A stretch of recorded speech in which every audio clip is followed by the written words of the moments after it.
Imagina que entras en una iglesia excavada en roca viva, a 3000 metros de altura, en las montañas de África. Allí, un monje custodia un objeto que desafía todo lo que crees saber sobre la religión más grande del mundo. No es la Biblia que tienes en tu casa. No tiene 66 libros como la protestante, ni 73 como la católica. Tiene 81 libros. Mientras el resto del mundo decidía qué textos eran sagrados y cuáles debían ser quemados o escondidos, una nación aislada por desiertos y montañas mantuvo intactos secretos que desaparecieron de Europa hace 1500 años. Hoy vamos a viajar a Etiopía para descubrir la Biblia más antigua, completa y misteriosa de la Tierra. ¿Por qué ellos tienen libros que el Vaticano no? ¿Y qué dicen esos textos sobre gigantes, ángeles y el fin del mundo? Los ingenieros de la caída y la corrupción de la psique. Narrador. Para entender la magnitud de esta traición, debemos ponerles nombre a los arquitectos del caos. El libro de Enoc identifica a figuras cuya sombra se proyecta hasta nuestros días, seres que no solo bajaron a la tierra para procrear, sino para reescribir la psique humana. Azazel, el maestro del acero y la vanidad. Azazel fue el encargado de corromper la superficie y la interacción social. Según Enoc, en el capítulo 8, Azazel enseñó a los hombres a fabricar espadas, cuchillos, escudos y corazas. Introdujo la guerra no como una escaramuza de tribus, sino como una ciencia de exterminio industrial. Pero su golpe más sutil y psicológico fue hacia la mujer. Les enseñó el arte de las pulseras, la joyería y el uso del antimonio para el maquillaje. ¿Por qué el maquillaje sería un pecado? Para Enoc, esto representaba la alteración de la creación de Dios, la invención de la vanidad, esa máscara que permite al ser humano proyectar lo que no es. Al darles la acero para matarse y el maquillaje para engañarse, Azazel destruyó la transparencia del alma humana. Su influencia fue tan tóxica que en el antiguo ritual del día de la expiación, los pecados del pueblo se enviaban simbólicamente a él en el desierto. Él es, literalmente, el vertedero de la maldad del mundo. Gadriel, el infiltrado del Edén. Si Azazel corrompió el cuerpo y la sociedad, Gadriel corrompió la mente y el espíritu. El libro de Enoc nos lanza una revelación que contradice la lectura tradicional del Génesis. Se nos dice que fue Gadriel, y no una simple serpiente, quien sedujo a Eva en el paraíso. Él mostró a los hijos de los hombres todos los golpes de la muerte, pero su regalo más letal y sorprendente fue la escritura. El texto etíope menciona algo fascinante y contraintuitivo. Enoc afirma que los ángeles no fueron creados para confirmar su fe con pluma y tinta, sino para ser puros y santos a través de la conexión directa con el Creador. Gadriel, al enseñar la escritura, permitió que el conocimiento se separara de la sabiduría vivida. Rompió la tradición oral divina para que el hombre pudiera registrar sus propios pecados, crear leyes injustas y justificar sus desviaciones a través de la burocracia del pensamiento. Estos nombres representan la pérdida definitiva de la inocencia. Azazel nos dio los medios para destruirnos físicamente, y Gadriel nos dio los medios para engañar a nuestra propia conciencia.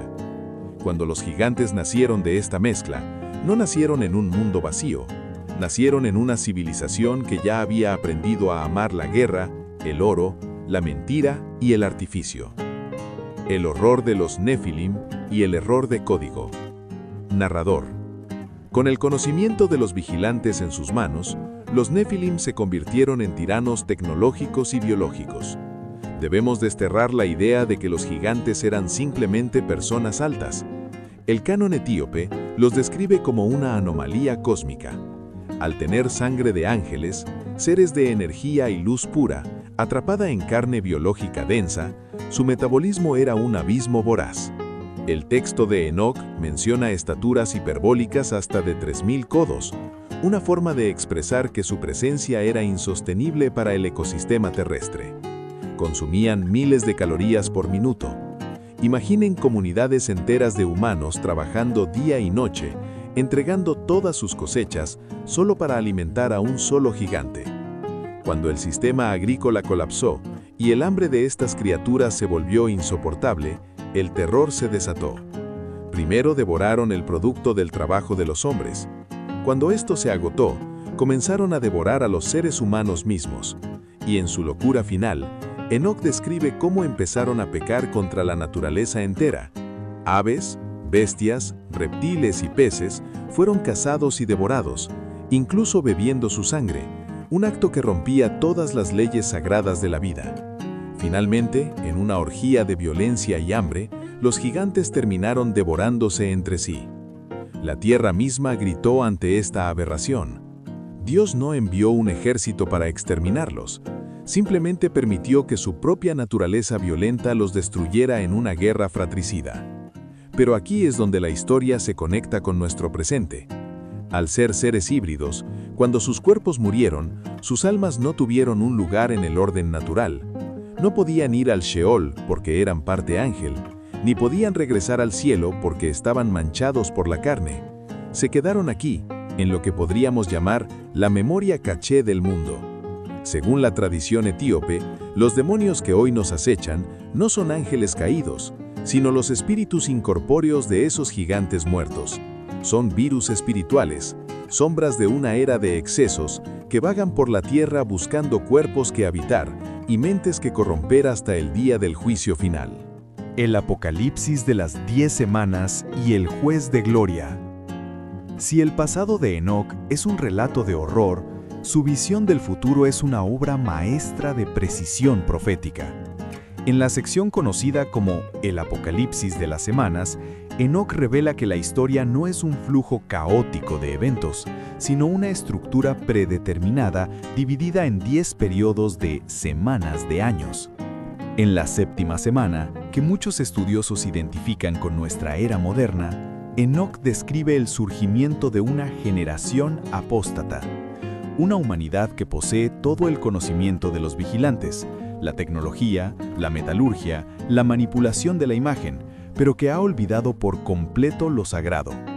Es una era donde los actos son perversos y la sabiduría se oculta tras capas de ruido digital y distracción. Pero la profecía da un giro dramático en la octava semana, la semana de la justicia. Aquí Enoc nos dice algo que rara vez se escucha en otras religiones. Se les dará una espada a los elegidos. No es una intervención puramente mágica, es un cambio de poder en la tierra. Los oprimidos, aquellos que mantuvieron la verdad de Enoc, reciben la autoridad para juzgar a los opresores. Finalmente, la 10ª semana marca el fin de la dualidad. El cielo antiguo desaparece y surge un cielo nuevo, 7 veces más brillante. Pero lo más impactante de este texto, escrito siglos antes de que naciera Jesús de Nazaret, es la figura central del juicio, el Hijo del Hombre. Enoc describe a un Mesías preexistente, sentado en un trono de gloria, con el poder de juzgar no solo a las almas individuales, sino a los sistemas, a los reyes y a los poderosos de la tierra. Enoc nos advierte que en ese tribunal, el oro, el poder político y la influencia mediática serán menos que polvo. Es un mensaje de esperanza para los desposeídos y una advertencia severa para quienes creen que sus actos nunca serán auditados por la justicia eterna. Mecabián, el misterio de los macabeos etíopes. Ahora debemos entrar en uno de los mayores enigmas de la historia bíblica, la confusión entre los macabeos de Occidente y los mecabián de Etiopía. Para un católico u ortodoxo griego, los libros de los macabeos narran la revuelta de Judas Macabeo contra el imperio griego de Antíoco Epifanes en el siglo II a.C. Es una crónica de guerra, política y la purificación del templo. Pero en las montañas de Etiopía, si pides los libros de los Mecabián, encontrarás una historia totalmente distinta. Sus protagonistas no son guerreros que usan falanges y elefantes de guerra. Es la historia de un hombre llamado Mecabián y sus 3 hijos, Abia, Sela y Pantos. Su enemigo no es un general griego, sino un rey idólatra de Caldea. La trama no se centra en la recuperación de un territorio, sino en la integridad de la fe individual. Es una resistencia espiritual. Mecabián se niega a adorar a los dioses del rey, prefiriendo el martirio antes que la traición a su conciencia. ¿Por qué se llaman igual si son historias diferentes? La teoría más aceptada es que el nombre Macabeo se convirtió en un título honorífico, una palabra para designar a cualquier mártir que se mantuviera firme ante la tiranía pagana. Mientras que Occidente conservó la crónica militar e histórica, Etiopía preservó una tradición semítica única, aislada por sus valles infranqueables, recordándonos que la fe no se mide por victorias en el campo de batalla, sino por la lealtad absoluta frente a la muerte. Qumran y el libro de los gigantes. Durante siglos, los críticos de la Biblia sugirieron que el libro de Enoc era una invención tardía de los monjes etíopes, pero en 1947, las cuevas de Qumran, a orillas del Mar Muerto, revelaron un secreto que hizo temblar a la academia. Entre los manuscritos de 2000 años de antigüedad, aparecieron fragmentos de Enoc en arameo. Y hubo algo más, el libro de los gigantes. Este texto perdido nos da la perspectiva de los propios Nefilim. Describe cómo estos seres monumentales empezaron a tener pesadillas proféticas sobre un diluvio inminente. Soñaban con tabletas siendo lavadas por el agua y con un jardín siendo arrasado. El manuscrito de Qumran nos muestra a los gigantes, los seres más poderosos de la tierra, temblando de miedo y buscando a Enoc que intercediera por ellos. Pero el juicio ya estaba firmado. Esta conexión prueba que la historia que hoy preserva Etiopía no es un mito local aislado, sino una creencia central que latía en el corazón de Judea en tiempos de Jesús. Al unir los fragmentos del Mar Muerto con los libros completos de Etiopía, recuperamos una visión del mundo donde lo supernatural y lo biológico estaban aterradoramente entrelazados. Conclusión y cierre. Etiopía nos enseña que la historia de la fe no es una línea recta trazada por los concilios occidentales. Es un tapiz complejo y vibrante que ha sobrevivido en los márgenes del mundo moderno. Mientras buscamos respuestas en la arqueología o en la tecnología que Azazel nos dio, estos textos han permanecido vivos, vibrando en la voz de los monjes en las tierras altas de África por más de 1500 años. El libro de Enoc nos advierte sobre la responsabilidad de nuestro conocimiento y sobre los límites que nunca debieron cruzarse. Nos recuerda que no somos los primeros en alcanzar una cima tecnológica y que el orgullo suele preceder a la caída.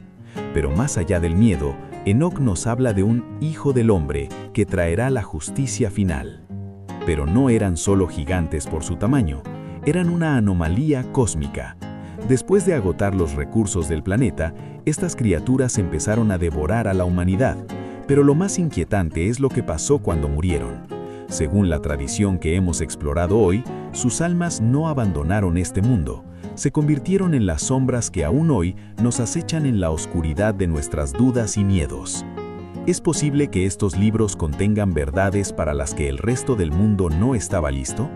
¿O son simplemente leyendas de un pueblo que se negó a olvidar sus raíces? Déjame tu opinión en los comentarios. ¿Crees que el libro de Enoc debería haber sido parte de todas las Biblias? Si te ha gustado este viaje por los secretos de Etiopía, no olvides suscribirte y activar la campana. Estamos desenterrando la historia, un libro a la vez. Gracias por acompañarme en esta búsqueda de la verdad.